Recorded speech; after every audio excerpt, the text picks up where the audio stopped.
Guria Tecidos pra tecer elegância, Guria Tecidos pra tecer o conforto, Guria Tecidos pra se tecer. Gentil, entre Quintino e Generalíssimo. Envolvendo você. O governo do Pará está entregando o maior hospital do país feito só para mulheres. É o Hospital da Mulher do Pará, uma obra grandiosa que empregou mais de 350 pessoas, inclusive a Idaleia. Eu ajudei a construir esta maravilha. Aqui serão feitos 40 tipos de procedimentos exclusivos para as mulheres. Em tudo que a mulher precisa. E na urgência e emergência, o acolhimento é especial para vítimas de violência doméstica. Hospital da Mulher do Pará. É o Pará no caminho do futuro. Rádio e TV Nova Belém. Baixe o nosso aplicativo nos sistemas Android e iOS. Nova Belém. Siga-nos nas nossas redes sociais. Nova Belém. Da Amazônia para o mundo. A partir de agora, você confere aqui na Rádio Nova Belém, o programa Farma Dispensa News. Farma Dispensa News. Apresentado pela farmacêutica Úrsula Auar, que traz informações sobre medicamentos, cuidados com a saúde e entrevistas. Tudo isso e muito mais para você estar sempre atualizado. Boa noite! Hoje iniciamos o programa Farma Dispensa News e, como sempre, estamos com uma convidada especial para falarmos sobre farmácia oncológica. Como eu falo, né? O que vocês pedem que eu não faço? Que eu sempre vou trazer aqui informações, conteúdos de tudo que envolve a área da saúde, que tudo que envolve a farmácia aqui para vocês, claro, tirando as dúvidas de vocês, mostrando a nossa área farmacêutica, que ela é muito ampla, voltando a repetir que nós, farmacêuticos, não ficamos apenas atrás do balcão ou numa farmácia de manipulação, mas nós fazemos parte de várias áreas da área da saúde, áreas assim que vocês nem imaginam. E aí hoje estou aqui com a doutora Maiara e ela faz parte também trabalha na área de farmácia hospitalar, só que bem diferente, né? E hoje vou estar apresentando aqui ela para vocês. Ela vai falar um pouquinho da área oncológica, que é uma área assim que vive se atualizando, vive tendo informações novas. É uma área assim também um lugar bastante procurado, né? Infelizmente, por algumas pessoas que têm esses tipos de problemas de saúde, esses tipos de doença que precisa de uns cuidados especiais. E a doutora Maiara aqui, ela vai explicar um pouquinho pra gente do seu papel dentro da farmácia hospitalar, especificamente na área oncológica, né? E mostrar pra gente um pouquinho qual o seu diferencial lá dentro, como que ela faz lá dentro para ajudar os pacientes de forma direta, indiretamente. Seja bem-vinda, doutora Maiara. Fico muito feliz com a tua presença aqui, por estar aqui para querer compartilhar seus conhecimentos, a sua, que eu posso dizer, suas experiências dentro da área hospitalar, que isso é muito importante, né? E destacar a importância do profissional farmacêutico, só que agora na área oncológica, né? Fale um pouquinho para a gente do seu trabalho e qual a sua principal função lá dentro. Boa tarde a todos. Obrigada, Úrsula, pelo convite. É um prazer estar aqui. É um prazer falar um pouquinho de farmácia hospitalar e farmácia oncológica, que é a minha paixão. Então, eu me sinto muito honrada de representar, de trazer para cá, para o programa, essa área que às vezes não é tão vista, mas ela é muito bonita de se trabalhar, é muito bonita de fazer parte desse processo. Então, eu sou farmacêutica, né, formada pela UFPA, e eu atuo na área de farmácia hospitalar desde 2017, em um hospital de referência de oncologia pediátrica aqui no nosso estado, um hospital 100% SUS, que desempenha um papel essencial para a nossa comunidade, para o nosso estado e até para outros estados adjacentes. Então, a gente faz um trabalho muito bonito, né, no tratamento da oncologia infantil aqui no estado.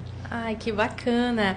Então, desde 2017, então acredito que foi logo depois que você se formou? Exatamente, 3 meses após. Então, tu sempre pensou, assim, em querer essa área hospitalar? Sim, eu sempre quis área hospitalar, eu ainda estava fazendo mestrado na época, mas eu sempre gostei da área hospitalar.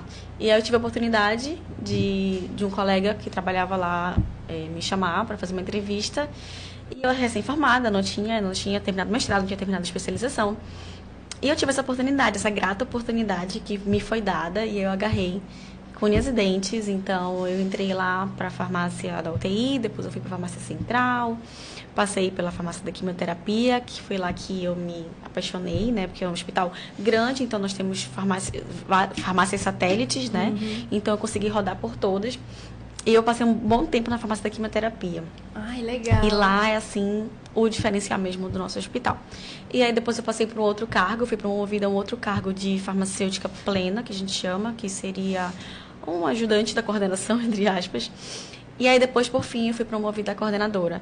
Então, hoje eu sou coordenadora da farmácia, né? Eu tenho 14 farmacêuticos, tenho 36 auxiliares de farmácia, tenho 2 almoxarifes. Então, a gente faz um trabalho bem grandioso lá dentro do hospital. Ai, que lindo. E ver os olhos dela brilhando falando dessa área é muito bacana, porque a gente realmente tem que fazer o que a gente ama, né? E essa área hospitalar, na questão da coordenação, como é a sua experiência dentro da coordenação? Como é esse trabalho de liderança, né? Porque acredito, assim, que tem vários farmacêuticos, né, que precisam do seu apoio, né, e precisa da sua competência como farmacêutica para conseguir lidar com várias questões lá dentro, né? Como é que é o seu trabalho desenvolvido lá dentro na questão da coordenação e a liderança? É uma rotina bem maluca, bem intensa, porque é um hospital de grande porte, então nós temos vários fogos a serem apagados durante o dia. Então, assim, mas trabalhar na coordenação, assim, a gente trabalha com gestão de estoque e gestão de pessoas, né? Então, eu tenho um estoque muito grande, eu tenho uma equipe também muito grande. Então, a gente tem que conseguir se dividir para conseguir dar atenção para todas as demandas. Então, na questão de pessoas, então, a gente precisa também primeiro pensar no dimensionamento da equipe. Então, eu tenho que saber que naquele dia eu tenho que ter uma escala adequada. Então, eu tenho que produzir uma escala adequada que consiga ter um RH necessário para todas as farmácias, né, para o dimensionamento do hospital. Então, a gente tem que pensar na escala, com muito cuidado, farmacêutico específico para cada farmácia, o auxiliar, quantidade de auxiliares para cada demanda que precisam ser feitas. A gente precisa também pensar na questão da estrutura como um todo. Então, a gente precisa verificar as atividades dos nossos auxiliares. Nossos farmacêuticos, eles são os líderes do plantão. Então, cada farmacêutico é o líder do plantão e ele consegue ali fazer a administração dos auxiliares. E eu consigo ali fazer a gestão de todos eles para saber se as demandas estão sendo feitas de maneira correta. Eu sou a ponte com a diretoria, então qualquer demanda relacionada à diretoria passa por mim, né, para poder acionar a minha diretoria, qualquer coisa que saia do comum ali, do dia a dia. Então, os farmacêuticos, eles são totalmente assistenciais. Então, eles estão ali para cuidar do paciente, né? Eles estão ali para fazer admissão farmacêutica, fazer evolução do prontuário, fazer visita ao paciente, participar dos rounds multidisciplinares com a equipe multi. Eles estão ali para cuidar do paciente e eu estou ali para cuidar do bastidor, né, por trás. Então, eu tenho que ter um estoque adequado, então eu tenho que fazer o pedido de compra para todo o hospital. Então, a gente tem um padrão a ser seguido, nós temos um padrão, cada hospital tem o seu padrão de acordo com o perfil. Então, na oncologia pediátrica, a gente tem um perfil adequado para o nosso hospital e eu preciso fazer o provisionamento de compra. Então, eu faço reuniões mensais com o setor de suprimentos e a gente vê qual é a demanda do hospital para aquele mês, qual é o consumo, qual é o estoque, e aí a gente faz um pedido de compra ao setor de suprimentos. E aí a gente fica acompanhando esse processo para que o medicamento não falte de forma alguma ao paciente. E caso aconteça alguma situação, a gente tem outras maneiras, empréstimo com hospitais parceiros, para que o paciente não fique desassistido. Então, é essa questão. Então, a questão de estoque também é algo que dá muito trabalho, porque dia a dia. Então, dia a dia, eu preciso olhar o estoque todos os dias. Claro, eu tenho ajuda, eu tenho analista de estoque lá no setor de suprimentos, que consegue me ajudar, tenho a supervisora de suprimentos, que está sempre também ali junto comigo. Mas a questão de estoque é algo muito importante na nossa rotina, assim. É algo que realmente tem que ser uma análise muito detalhada, porque não pode faltar nada para ninguém, né? Ainda mais com a questão dos pacientes oncológicos, né? Eles são pacientes, assim, mais, podemos dizer, mais sensíveis, que precisa de mais atenção, né? Algo, assim, um pouco mais delicado. E como tu falou, agora teu papel é 1001 funções, né? Então, acredito que deve ser algo, assim, muito bonito, mas tem que se doar bastante para que, até na questão da empatia, né? Da gente conseguir, apesar de não deixar faltar o estoque, que são os dois pontos importantes, assim, que eu acho muito bonito na área, né? Para quem trabalha no SUS, que o farmacêutico tem que ter o controle tanto do estoque dos medicamentos e ter também o seu trabalho com o paciente, né? E aí, como você falou que tem toda essa questão da demanda do estoque e tudo, que você tem que ter todo esse controle, como é que tu faz com os teus farmacêuticos em relação ao cuidado do paciente? Quais são as responsabilidades dos farmacêuticos oncológicos lá dentro? Sim, a gente sempre fala, lá no hospital a gente preza muito a questão da humanização. Então, a gente tem que tratar o outro da forma, né, mais humana possível. A criança por si só, né, já requer esse tato especial. E assim, eles passam por situações muito difíceis lá dentro, né? Então, a gente não precisa piorar a situação que eles já passam por si só. Então, tudo que a gente puder fazer para ajudar, a gente vai fazer para ajudar. Então, a gente vai olhar com um olhar diferenciado. Lá no hospital, por exemplo, a gente tem uma padronização dos medicamentos que são dispensados ao paciente no suporte à alta. Então, para o paciente deshospitalizar, a gente fornece os medicamentos para ele fazer em casa. Então, nem todos os medicamentos do hospital são padrão desse suporte hospitalar, assim, ambulatorial, né? Quando esse medicamento não faz parte, a mãe chega, mas eu não posso comprar. Eu não vou dizer para ela assim, não posso fazer nada. Então, eu vou dizer, mãe, nós temos algumas formas de conseguir lhe ajudar. Vamos acionar o serviço social, vamos verificar se tem algum auxílio, vamos acionar a diretoria para ver se ela autoriza o que você leve.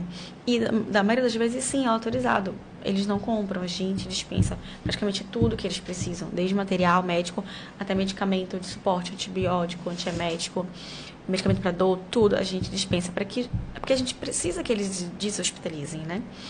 Até também para dar leito para os próximos pacientes que precisam internar. Então, a gente faz todo esse suporte e a gente faz essa questão da humanização. Vamos ver uma forma de poder ajudar. A gente não deixa ela assim, porque ela está passando por tanta coisa. Nós somos um hospital 100% SUS, então a gente atende diversas classes sociais. Então, algumas classes sociais muito, né, inferiores. Tem gente que não sabe ler, que não tem trabalho. E o tratamento oncológico é um tratamento muito prolongado. Principalmente a leucemia, que é o nosso carro-chefe lá no hospital. 60% mais ou menos dos nossos casos são de leucemia. Então, o tratamento de leucemia é um tratamento de 4 anos. Então, é muito longo. Então, é um tempo que a mãe precisa se doar, porque ela precisa internar com o filho. Geralmente é a mãe, né? Eu falo mãe, mas porque geralmente é a mãe. Mas o pai também, a avó, tios. E eles precisam internar. Então, eles precisam, às vezes, largar seus empregos. E aí tem o pai que fica, né, para cuidar das outras diversas crianças que estão em casa, que nem sempre, muitas vezes são diversos filhos. Então, o serviço social sempre entra com questão de auxílio, de Bolsa Família, TFD, né, que é o tratamento fora de domicílio, porque a gente tem muito paciente que não mora aqui em Belém. Então, ele precisa ter esse transporte para ir para casa, voltar para o hospital. Tem também as casas de apoio, que o serviço, né, do SUS fornece para as crianças, para que elas possam, quando não estiverem internadas, mas não tiverem condições de voltar para os seus municípios, por ser muito longe, por lá não ter um tipo de atendimento adequado, caso ele tenha alguma intercorrência, eles ficam nas casas de apoio. Então, essa casa de apoio fornece todo o cuidado ali para o paciente, ele fica perto do hospital e ele consegue ficar indo ambulatorialmente fazer o tratamento. E também, quando consegue liberação, ele vai na sua cidade. E eles ficam super felizes quando eles conseguem voltar na cidade deles, né? Ver a família, ver os irmãos. A gente também tem cuidado dos pacientes paliativos, principalmente os pacientes paliativos exclusivos, que é quando não há mais realmente opção terapêutica. Então, a gente faz a liberação de comida diferenciada, então eles podem tomar açaí, eles podem tomar algumas outras comidas que eles pedem, eles podem receber visitas de irmãos menores de idade, eles podem receber até visita pet. A gente já teve um caso de uma menininha que ela queria muito receber o cachorrinho dela, e aí nós conseguimos fazer isso, ver um local específico lá para que ela pudesse receber o cachorrinho dela, e algumas horas depois ela partiu. Então ela estava esperando por esse momento, né? Então, a gente trabalha muito essa questão da humanização no hospital. Então, eles recebem bolo, o setor de humanização faz bolo no aniversário, faz aniversário no leito. Então, assim, tudo que pode ser, né, para esse momento, principalmente esse momento de dor, a gente faz para ajudar. Né, com certeza. Muito bacana. E, assim, eu já cheguei a estagiar no hospital.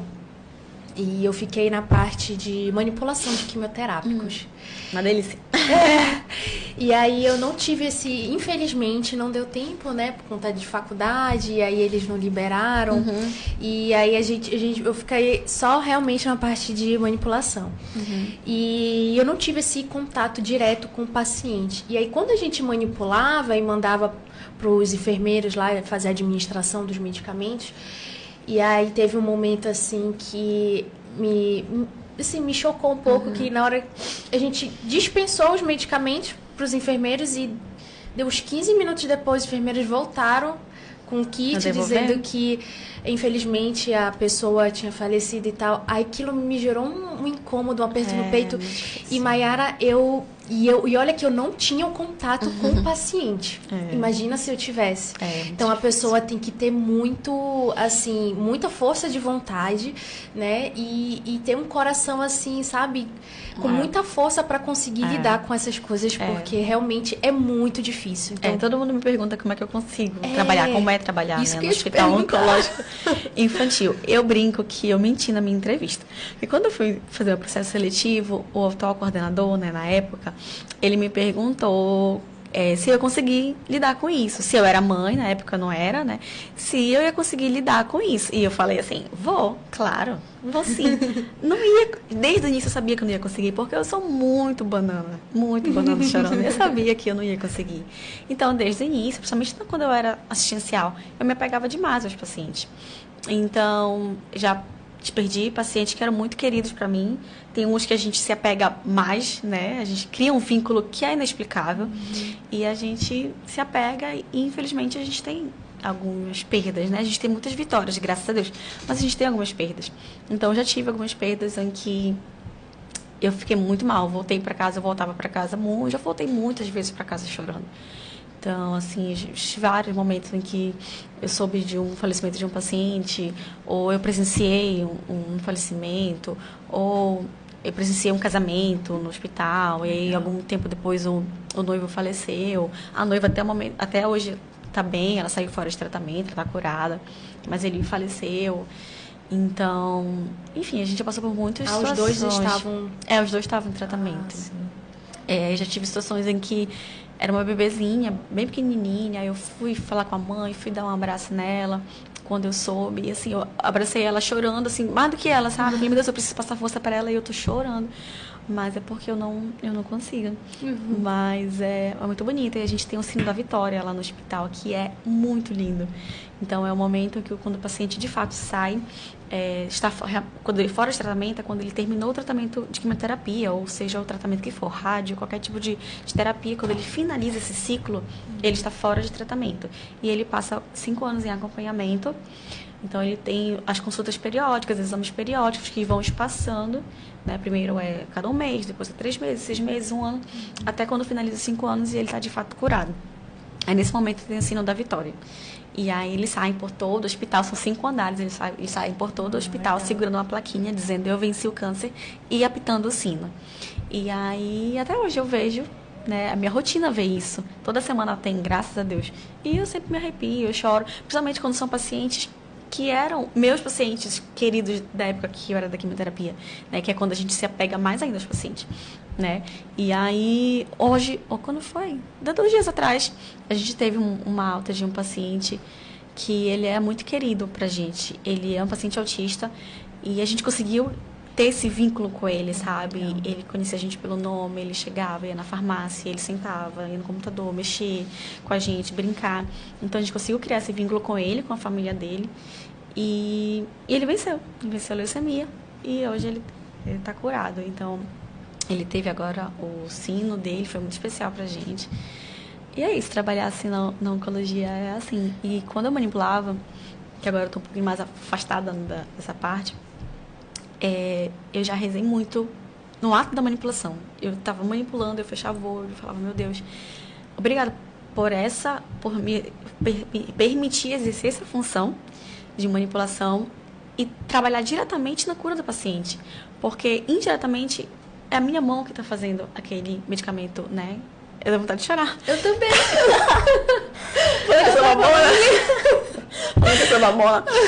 Porque realmente é um ofício muito lindo que Deus nos dá. E pela minha mão, eu permitir que um paciente, né, depois de um tempo, consiga se curar, é muito bonito. Então, rezar e falar, meu Deus, obrigada por isso. E que esse medicamento que entra na veia desse paciente possa curá-lo.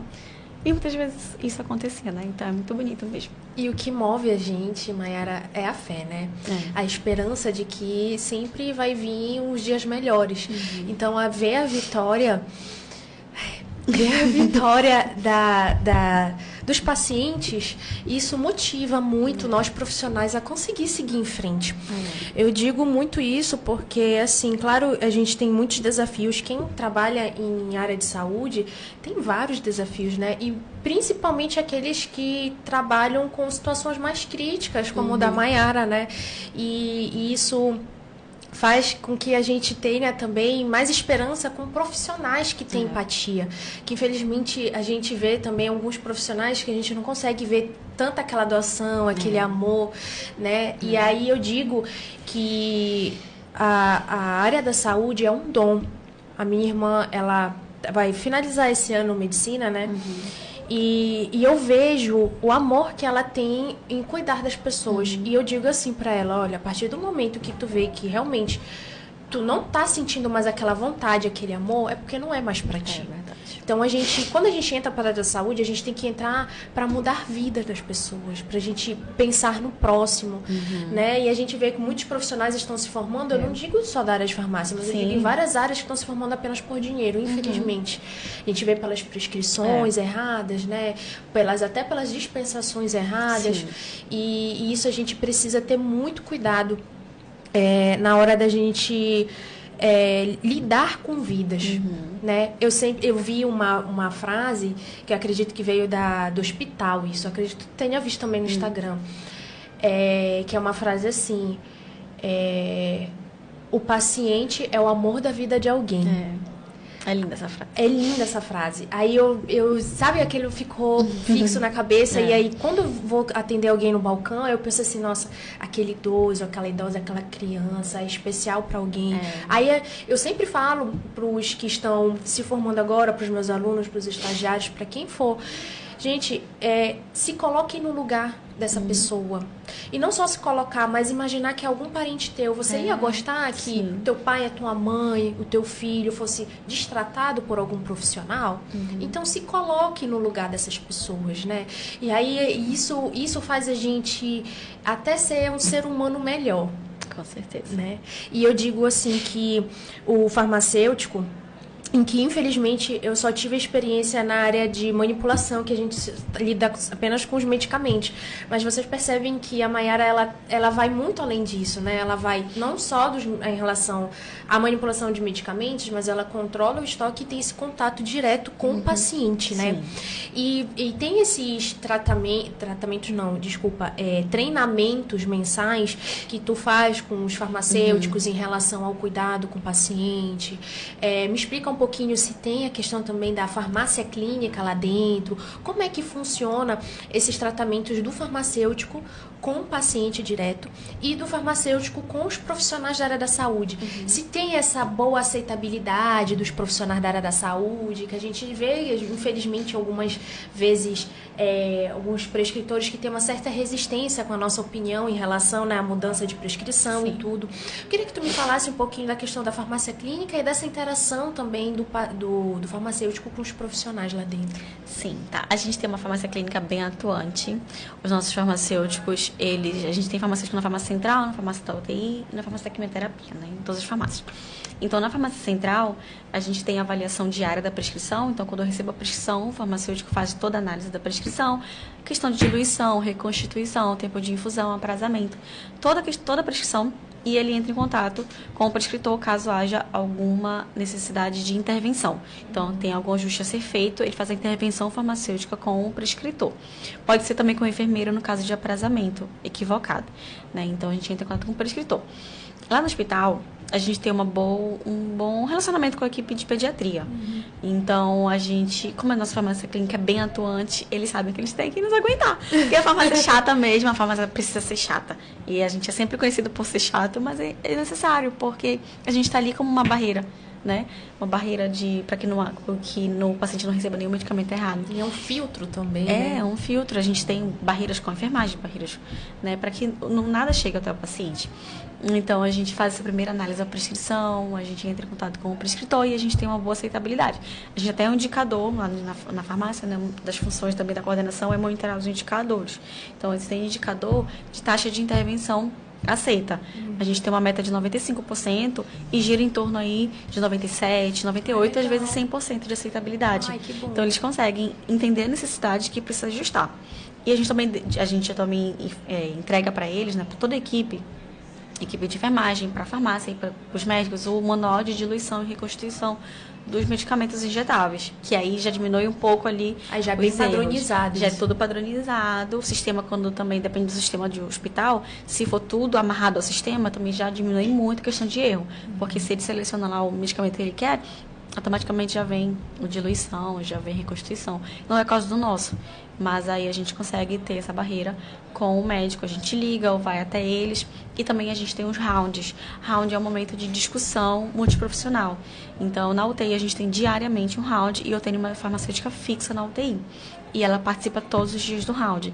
Então, nesse round participa o médico, o enfermeiro, o farmacêutico, o fisioterapeuta, nutricionista, fono, TO, toda a equipe. E a gente faz beira-leito do paciente, ele também participa. Ele entende do seu tratamento, dependendo da idade, claro, e o acompanhante também. Então, a gente discute ali o caso daquele paciente. E cada profissional dá o seu ponto de vista, o seu problema, caso haja o seu problema ativo. Então, o problema ativo daquele paciente para a farmácia é que ele está fazendo, por exemplo, um opioide. Então, eu preciso analisar, né, com cuidado aquele paciente, ou ele está fazendo quimioterapia e precisa analisar a questão de reação adversa. Então, cada profissional dá o seu ponto de vista. E aí, lá programa uma previsão de alta, tudo isso. Então, no round é o momento que a gente tem de encontro com a equipe, a gente consegue também ir lá fazer a intervenção se for necessário. E a gente pode fazer a intervenção a qualquer momento. A farmácia funciona 24 horas e a gente consegue fazer essa intervenção. E a gente tem essa relação, essa interação boa com a equipe. Já com a oncologia, é outro tipo de prescrição, né? Uma prescrição só de quimioterapia. Então, o farmacêutico, né, oncológico, ele faz a análise da prescrição também. Nada que chega na farmácia é dispensado sem uma análise prévia do farmacêutico. Então, na oncologia é a mesma coisa. A gente recebe a prescrição de oncologia, prescrição médica, a gente avalia a prescrição e entra em contato com a prescritora, com a pediatra, a oncologia pediátrica, né? Para fazer alguma análise, um ajuste se for necessário. E a gente tem uma relação muito boa também com a equipe de oncopediatria. A gente também, nosso indicador gira em torno de 95% a 100% de aceitabilidade, exceto quando é uma justificativa clínica. Então, o paciente, por exemplo, ela precisa... a gente segue o protocolo de quimioterapia de cada diagnóstico, né? Então, por exemplo, do linfoma. Aí você precisa fazer uma quimioterapia chamada, por exemplo, vincristina, na 3ª semana. Mas ela passou para a 2ª. E a gente intervém, doutora, porque foi para a 2ª semana. O protocolo diz que é um D15, que a gente chama, né? E aí ela fala, não, por conta da condição clínica dele, eu preciso fazer isso, eu preciso inverter. E ela justifica. Então, justificando, a gente aceita como conduta médica, né? Conduta médica, a gente aceita a conduta médica, evolui para o nosso respaldo, dizendo que foi feita a intervenção, porém a médica justificou que o paciente tinha uma condição especial, ou, por exemplo, ela quer permitir que ele vá para casa. Então, ela faz, por exemplo, o tratamento ele tem um MTX para fazer intramuscular. Só que a gente tem a apresentação desse MTX via oral, comprimido. Então, o que ela faz? Ela inverte para ele fazer a quimioterapia na primeira semana e ele leva os comprimidos para casa. Ele ganha uma semana em casa. Então, nessas condições também a gente faz intervenção, ou ela já deixa evoluído, ou já deixa na prescrição que ela fez essa troca proposital para isso, e aí a gente já segue com a prescrição também. Mas qualquer não conformidade, a gente pontua para saber se está correto, né? Para saber se vai seguir dessa forma. E a gente segue o protocolo daquela doença. Cada doença tem o seu protocolo a ser seguido e a gente faz toda a leitura do protocolo, não precisa saber de cabeça, né? A gente olha o protocolo para ver se está batendo com o que foi prescrito. Então, a gente faz cálculo de superfície corpórea, é muito importante, então eu preciso ter o peso adequado, a altura adequada, para poder fazer cálculo da superfície corpórea. E aí, com o cálculo da superfície corpórea, eu consigo calcular todas as doses dos quimioterápicos prescritos. E aí, como é pediatria, a gente tem muito comprimido, muita quimioterapia em comprimido e comprimido fracionado. Então, meio comprimido, um quarto de comprimido. E aí, as médicas já chegam com a gente: fulano, dá uma olhadinha aí, vê se eu fiz certo. Sabe, elas têm legal. essa humildade. Essa humildade e essa confiança. Vê pra mim se tá certo, porque eu fiz um pouquinho com pressa, vê se tá certinho, entra em contato comigo se estiver errado. Então a gente tem esse corpo bacana com a equipe médica do hospital. Tanto a oncologia quanto a pediatria. Ai, muito lindo isso. Eu falo porque eu faço esses questionamentos, porque infelizmente na minha área, que é a área de drogaria, né, a gente tem uma certa resistência, né? Infelizmente. E aí eu sempre pergunto: nossa, na tua área tem essa interação? Porque quem sai ganhando é o paciente. Claro. Eu sempre falo que quando a gente tem interação com os outros profissionais da área da saúde, a gente acaba aprendendo também junto com eles, com os médicos, os enfermeiros. E aí essa interação é boa para que a gente consiga ter um melhor tratamento para o paciente. Não são flores, né? Não posso dizer que são flores, não é todo dia que a gente tem uma equipe aberta à intervenção, mas na maioria dos casos, sim. E aí, na questão desses pacientes, eles correm assim mais risco de questão de reação adversa, eles são mais propícios a isso, até por conta da imunidade baixa, que isso também vai influenciar, né? Aí tu pode explicar um pouquinho pra gente essa questão? Como é que vocês farmacêuticos conseguem lidar com essas situações? O paciente, só de ser pediatria já é diferenciado, né?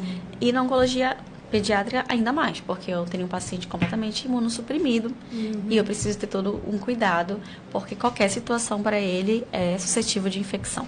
E a gente pode acabar perdendo o paciente por infecção e não pela doença de base oncológica, né? Então, a gente tem que ter muito cuidado com isso. Os pacientes fazem muitos antibióticos profiláticos, então a gente precisa sempre ter esse entendimento. Então, quando a gente faz admissão farmacêutica, né? Voltando ali para a farmácia clínica para poder responder, a gente faz admissão farmacêutica de 100% dos pacientes que internam. Então, o paciente internou, a gente tem 24 horas para ir no leito dele, conversar com ele, ou com o acompanhante, né? No caso do paciente menor de idade. A gente conversa com o acompanhante e a gente tem umas perguntinhas a serem feitas. Se o paciente tem alergia, então, se o paciente tiver alergia conhecida, né, a gente já evolui no prontuário, já marca lá no prontuário dele que ele tem alergia. Então, se for prescrito, por exemplo, aquela dipirona que está como alérgico, vai alertar no sistema que ele tem essa alergia. Já é um cuidado ali, né, para que não haja nenhuma situação com o paciente. Aí a gente verifica a questão se ele vem fazer quimioterapia, se ele vem para fazer algum tratamento clínico, se ele tem acesso, justamente para a gente verificar essa questão. Por exemplo, se ele está conseguindo deglutir, porque ele faz algum comprimido contínuo, por exemplo, ele faz um carvedilol contínuo, mas ele não está podendo deglutir. Então, a gente vai ter que intervir com o médico, ter que ver com a fono, se ele tem via oral adequada, se ele pode deglutir, ou ele precisa fazer um medicamento que a gente só tem a prestação injetável, mas ele tem falência de acesso. Acontece muito. O paciente oncológico tem falência de acesso periférico. Então, às vezes, a enfermagem tenta ali, por muitas vezes, fazer um acesso, ele não consegue. Aí tem que passar o paciente para o centro cirúrgico, fazer um acesso central, né, chamar a cirurgia pediátrica para realizar o acesso. Então, a gente tem que ter esse cuidado para justamente o paciente conseguir ter adesão ao tratamento, né? Então, a gente tem esse manejo. E aí, na admissão, a gente já faz essas perguntinhas e a gente pergunta se o paciente tem alguma comorbidade. Porque a comorbidade leva ao medicamento, geralmente a um medicamento de uso contínuo, né? Então, se ele tem diabetes, hipertensão, não é tanto o caso do nosso perfil pediátrico, né? Mas pode acontecer. E aí a gente verifica e se eles fazem uso de algum medicamento de forma contínua. E aí, se ele disser que sim, a gente anota e passa para o médico. o paciente faz uso, tal, e aí o médico vai fazer a análise para ver se ele vai incluir na prescrição ou não. E aí a gente recolhe o medicamento, se for um medicamento que não é padrão do hospital, principalmente, a gente recolhe, pede autorização do acompanhante para recolher, porque como a gente tem leitos de enfermaria, é perigoso deixar medicamentos dentro de leito onde tem crianças, né? 2 crianças. Então a gente recolhe, deixa guardadinho com o nome do paciente, no momento de alta a gente devolve para a mãe. E aí a gente tem esse cuidado. Então, aí isso é a admissão, que é quando o paciente interna. E durante toda a jornada dele internado, a gente avalia ele todos os dias. Às vezes não de forma presencial, quando a gente não tem pernas para avaliar, né, para visitar todos presencialmente. Mas aí a gente faz a análise da prescrição e evolui o paciente no prontuário. Então a gente evolui dizendo que o paciente está sendo acompanhado pela farmácia clínica, que ele faz uso de tal medicamento para tal finalidade, que não há intervenção a ser realizada ou que há intervenção a ser realizada para o ajuste de dose antimicrobiano, por exemplo. A gente tem esse controle junto com o SCH, né, que é o sistema de controle de infecção do hospital, e a gente tem contrato diário com a nossa infectologista, ela faz o aceite dos antibióticos no sistema e a gente vai acompanhando também a questão do tempo de tratamento antimicrobiano, que é muito importante, né, para não ter falha antimicrobiana, então resistência antimicrobiana. Então a gente acompanha o tratamento antimicrobiano dos pacientes diariamente. Então chegou, por exemplo, foi prescrito 14 dias. Chegou no D14, a gente aciona o médico, vai continuar, vai interromper o tratamento, aí ele entra em contato com a infecto, faz toda essa análise e aí a gente vai acompanhando. Então, e quando o paciente vai de alta, a gente também faz esse atendimento. Então, ele vem com uma receita. Essa receita tem, por exemplo, dipirona, Nalzedron e sulfa profilática. Então, ele toma sulfa segunda, quarta e sexta, né, de forma profilática. Ele toma dipirona se tiver dor ou febre, Nalzedron se tiver êmese.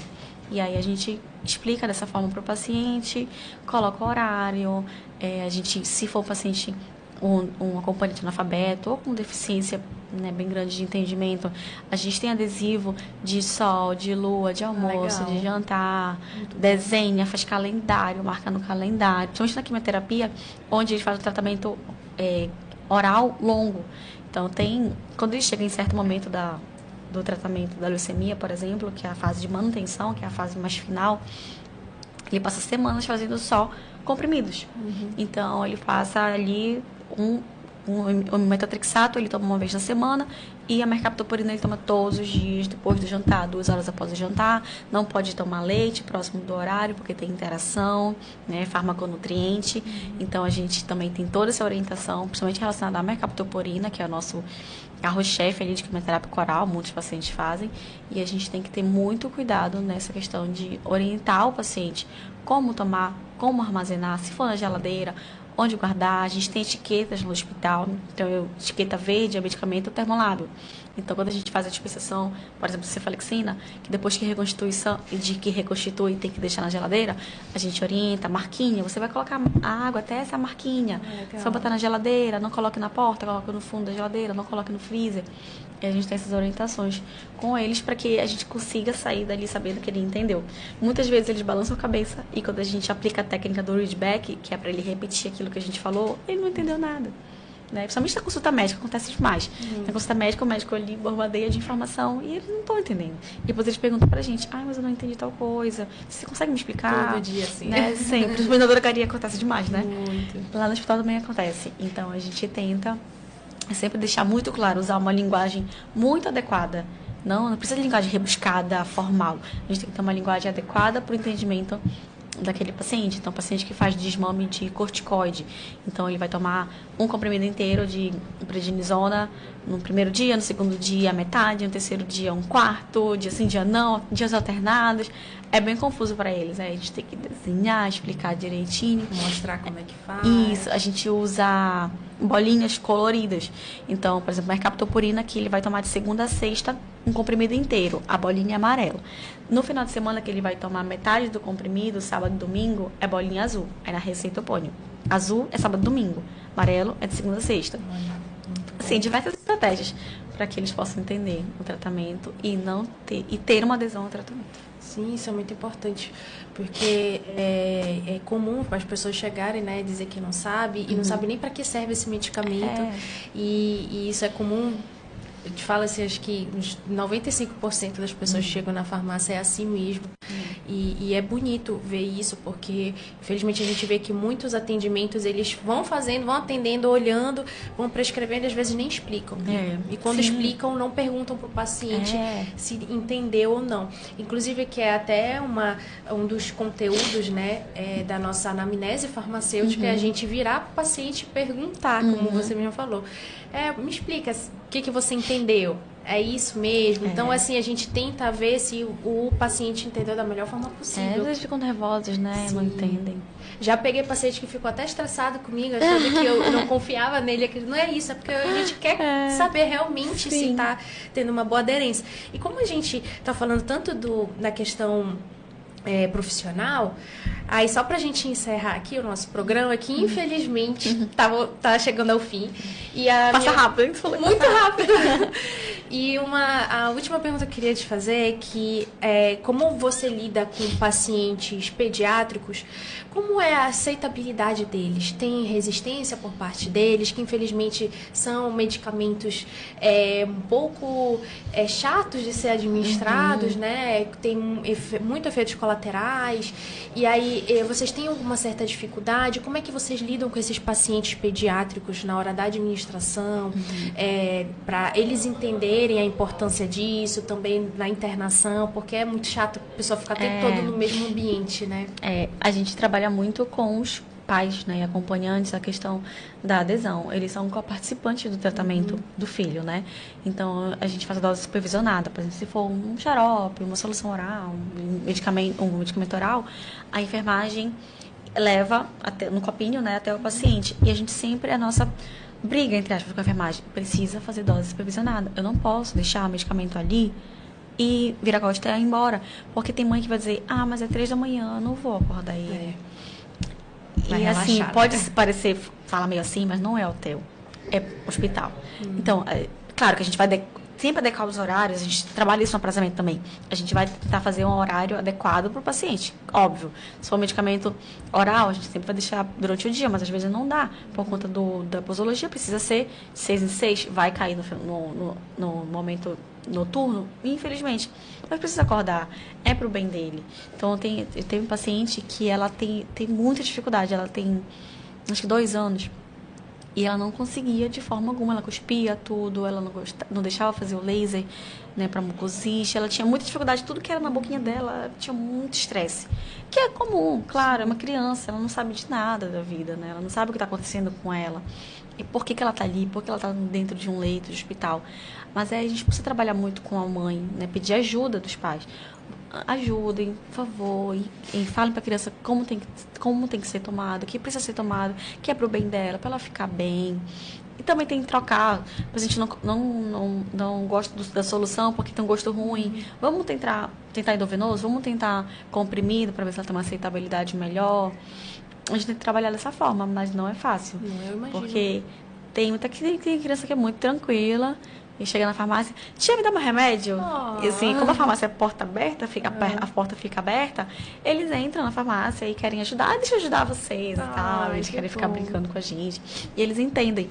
Tem um que eu nunca esqueço, que ele chega na farmácia e falava, tia, eu vim buscar minha masculina. Com esse sotaquezinho que ele era do interior. Eu falei, que isso, Luan? Aí eu fui entender, eu peguei a receita, era amoxicilina. E aí eles entendem, sabe? Eles sabem que precisam receber o remedinho deles, sabe? E aí tem alguns com uma certa dificuldade e a gente tem que trabalhar para que ele tenha adesão. Mas um jeitinho, né? E aí que entra também a psicologia, né? Os Sim, também. Trabalham bastante com isso. Um hospital, a psicologia é muito atuante no hospital. E principalmente para adolescente, né? Então, a criança, ela não sabe o que está acontecendo. E ela é feliz, ela brinca, ela corre no corredor. Acabou de fazer quimioterapia, fosse um adulto, ia estar prostrado na cadeira. Ver que, às vezes, o próprio psicológico derrota o ser humano. Então, como ela não tem esse entendimento, aí acaba, né? Isso, ela sai da quimioterapia direto para correr. Se fosse um adulto ia estar, né, tudo Depressivo. calminho, devagarzinho, sentadinho na cadeira. E ele não, tá correndo, tá brincando, tá gritando. A aula de quimioterapia lá é gritaria. Porque criança correndo. Sim. A gente tem amarelinha desenhada no chão, então fica brincando de legal. amarelinha. E eles não sabem o que está acontecendo, a maioria deles. Já os adolescentes sentem muito mais. Claro, eles estão perdendo a melhor fase da vida deles. Né? A gente tem criança ali de 15 anos, a pessoa, uma menina de 15 anos, vaidosa, perdeu o cabelo. Então, a gente tem... Toda essa fase hormonal, né, da adolescência, aí é difícil e a pessoa se abala mais fácil. A psicologia tem que estar muito de perto com eles, conversando. A psiquiatria também, tem pacientes que fazem uso de antidepressivos, né, ansiolíticos também. Tem pacientes que a gente tem que ter cuidado, por exemplo, não pode deixar nada perfuro-cortante no leito, cuidado com medicamentos injetáveis, no momento da administração, para o enfermeiro ter cuidado, não deixar nada ali na bandejinha, de fácil acesso. Tem que ter esses cuidados. Mas tem relação, assim, de um alto índice de depressão, ansiedade entre os adolescentes quando eles ficam internados lá? Sim. Muito, né? Tem, por conta, justamente por essa dessas questões, né? daquele momento importante da vida deles, né, da adolescência e tudo. Aí fica magrinhos. É por isso que é importante essa ajuda familiar, né? Muito. Ambiente familiar. Muito importante. A gente tem ajuda religiosa no hospital também. Legal. Então, tem padres, tem também a igreja evangélica que visita. A gente tem visita pet. Todo final de mês a gente recebe a visita do Alecrim, que é um golden da polícia, coisa mais linda. Ele visita os leitos, as crianças amam. Uma vez no mês só. Uma vez no mês as crianças amam. Então, a gente tem esse tipo de coisas lúdicas. Tem brinquedoteca, né? Tem brincadeiras no leito. Enfim, tem muita coisa para a criança tentar se distrair um pouquinho do hospital. É uma questão de adaptação, né? Para tentar melhorar a adesão, né? Do tratamento para esses pacientes. De modo geral, né? Porque se ele está satisfeito de estar ali, se ele está comendo uma comidinha que ele gosta, se ele está brincando, de modo geral, isso tudo ajuda no tratamento, né? Com certeza. E é a nossa segunda casa, né? Eu digo sempre que o nosso trabalho sempre vai ser a nossa segunda casa, então por isso que a gente se entrega muito, né? A gente fica sensível, a gente tenta, né, ajudar da melhor forma possível. E, assim, eu adorei muito saber das tuas experiências, de como foi, de como está sendo o teu trabalho, né? E como foi a tua jornada até aqui. Eu estou muito feliz, doutora. Obrigada por compartilhar os teus conhecimentos, as tuas experiências lá dentro. Acredito que muita gente, assim, gostou, né, de saber um pouquinho de como farmacêutico e como farmacêutico atua dentro da área. Inclusive, me pediram e eu, né, eu resolvi fazer esse agrado, né, para os seguidores, porque a gente tem que fazer sempre o que o público pede, né? Mostrar o que realmente é importante dentro da área da farmácia. Eu fico mais feliz ainda quando puxam para o nosso lado, né? Sim. Obrigada, com doutora, certeza, mais uma vez. Também. Espero próximas vezes a gente estar se encontrando, né? E obrigada, pessoal, pelo engajamento, pelas curtidas. Teve muitos comentários aqui de amigos, familiares. Eu agradeço pela participação de vocês também. Espero que vocês tenham gostado. E até o próximo episódio. Tchau, gente. Obrigada.